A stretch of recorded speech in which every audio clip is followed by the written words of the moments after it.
Is the New Balance 9060 Rain Clouds worth it? In this video, we're going to figure that one out. Hey everybody, I am Massimo and welcome back to the only channel YouTube that covers in-depth videos of cars and streetwear. Today, we're going to go over these bad boys. I've been seeing these things trending on social media as well as StockX, and currently they're really cheap right now. I mean, below retail, so I figured why not do a review and see if they're worth it. So without further ado, be sure to like and share for that YouTube algorithm, as well as subscribe.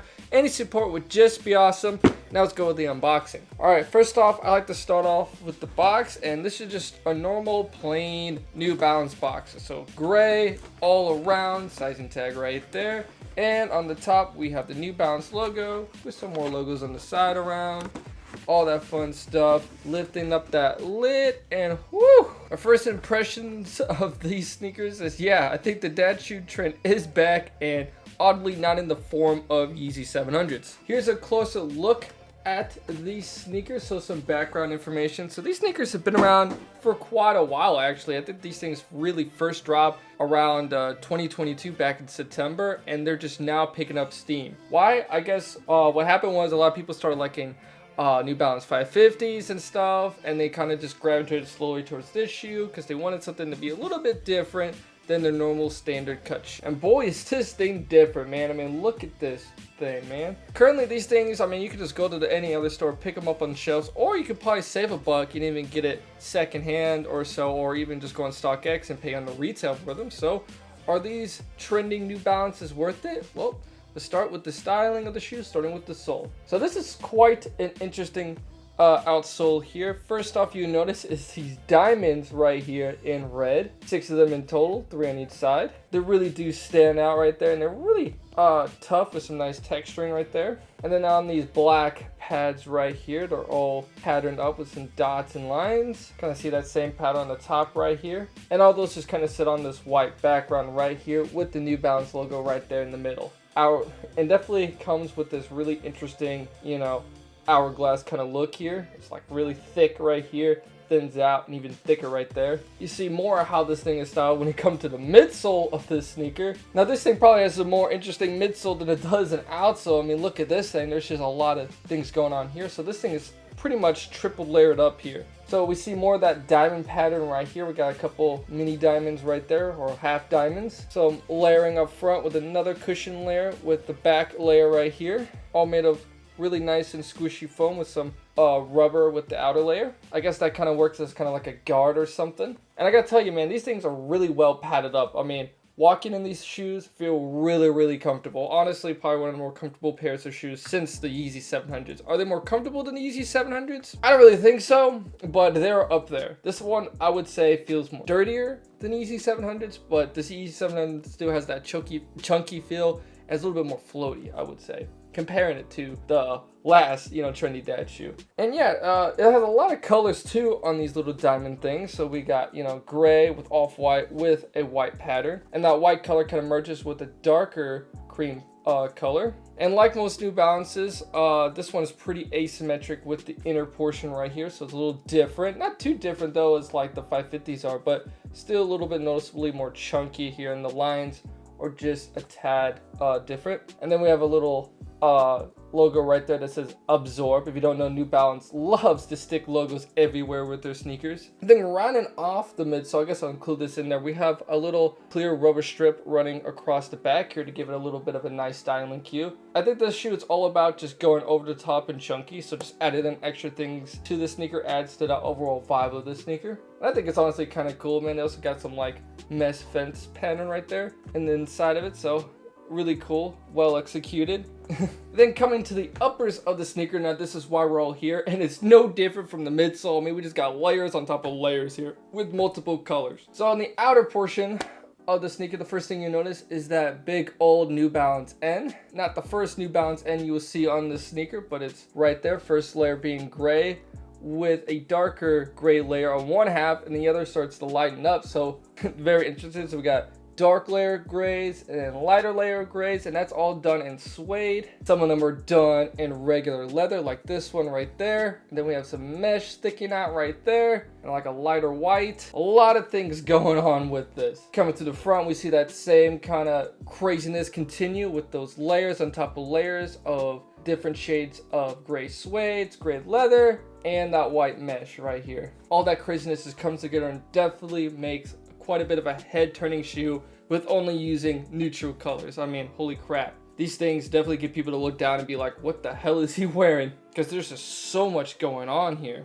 Coming to this other side, we also have another New Balance end, but this one's styled different. You know, this one's more like a clean end. This one is all jagged up and everything, and this end is like embroidered on, compared to this one's like stitched. So that's interesting how they switched it up there. Still nice that they have two different styles of end right there, and it's pretty much the same story here. I mean, we just got layers of different shades of gray, suede, leather, and mesh right here. Definitely can see more of that asymmetric vibe going on if you just look straight down the middle. I mean, one side is definitely chunkier than the other here, and it's completely offset too. I mean, that's just, yeah, look at that. And then you start to notice that diamond pattern starting to return right there with the layers. We have a big kind of diamond look right there. Once again, with like a suede layer, leather layer, or wait, that's just nubuck, and then mesh. And then right at the tippy top right there on a leather layer. So actually, what? You know, I've lost count how many layers are on here already, but yeah, right on that layer, we have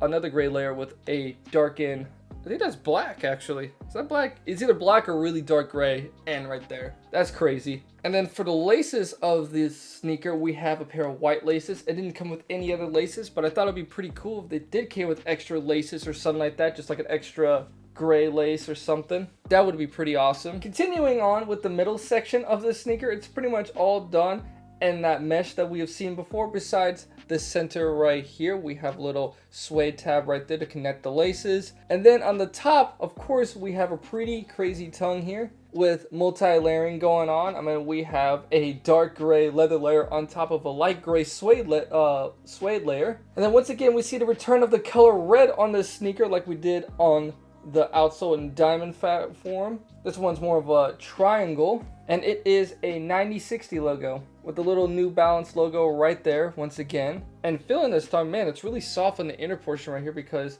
the inside of this sneaker is done in this really nice material. More on that later though. Let's give some more love to the heel of the sneaker. Once again, you can see that all the chunky look of the sneaker just come together neatly with the heel. Not too much different. I mean, we kind of have the midsole popping out right here, like these weird humps and stuff.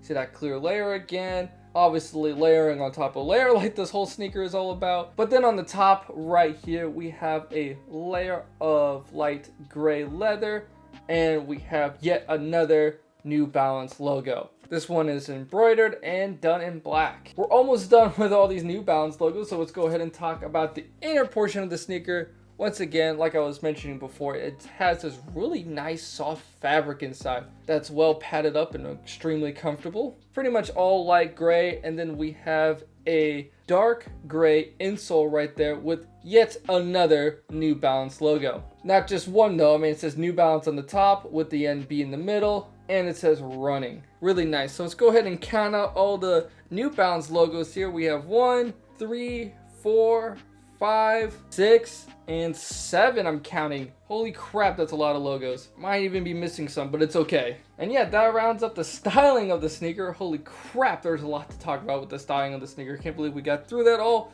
Thank Jesus. Now let's talk about more about how I would style this sneaker. Alrighty, so these things are pretty freaking crazy. So you can't really just casually, you know, have this sneaker on. You're gonna do something wild with your outfit, to be honest with you. If you try to go with something nice and basic and you throw these things on, honestly, you're gonna look like you're wearing clown shoes. So with this sneaker being all layered up, I would put some layers on too to kind of match like the tone of the sneaker. I know it's kind of hard because a lot of people are buying this for the summertime. You don't want to wear layers for the summer, but that's just how I would do it. And these are a running shoe too, so maybe I'll wear some joggers or something with a t-shirt or something. As you can see on my on-feet footage, they look really, really well with a pair of joggers. You know, just kind of be sporty with it. You know, these are a summer, just kind of be sporty with it. You know, these are a running shoe technically. So if you're gonna go with something plain Jane, I mean, try to like spice it up a little bit. Have a nice cool t-shirt or something. Have some really wicked sporty tee or some really wicked sporty joggers, you know.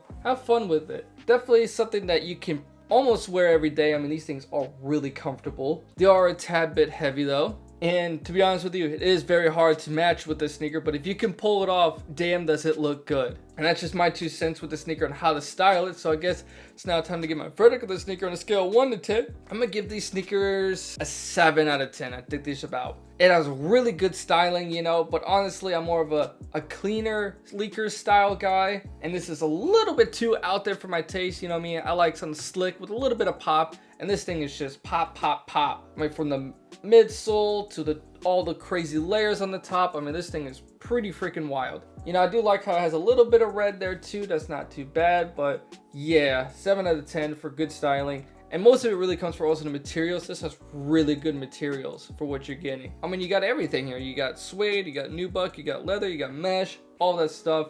And a sneaker that costs $150. We get worse quality with $200 Jordans sometimes. So yeah, I would definitely say that this sneaker is definitely worth it as well. You just gotta be the right person for them, in my opinion, and you just gotta know what you're getting yourself into. Okay, this thing is gonna shout and scream. All right, it does not like to stay hidden. People are gonna notice it. And now I'm gonna run off by talking about the future of the sneaker, where the sneaker is heading. You know, I can see these things still being a trend. You know, summertime, these things are starting to trend up. I can see these things become even more popular for the fall and winter time too. Getting all layered up with the sneakers, so yeah. But they make a lot of these sneakers, so I don't think they're going to be like sellouts or anything crazy like that. And I think prices are going to probably stay where they're at, you know, at retail or maybe slightly below retail. And I don't really see the sneaker budging unless we have some sort of supply chain collapse or something. But yeah, that's where I think these sneakers are gonna stay. And that's pretty good, man, because this is the type of sneaker that I think everybody should be able to get. You know, it's not anything special or anything, so everybody should have a pair. And yeah, I think that really all needs to be said for this sneaker. So the New Balance 9060s. What'd you guys think about it? Comment down below your opinion, like and share for that YouTube algorithm, and last but certainly not least, subscribe. I'm gonna exit off with some on feed footage, so let's get to it.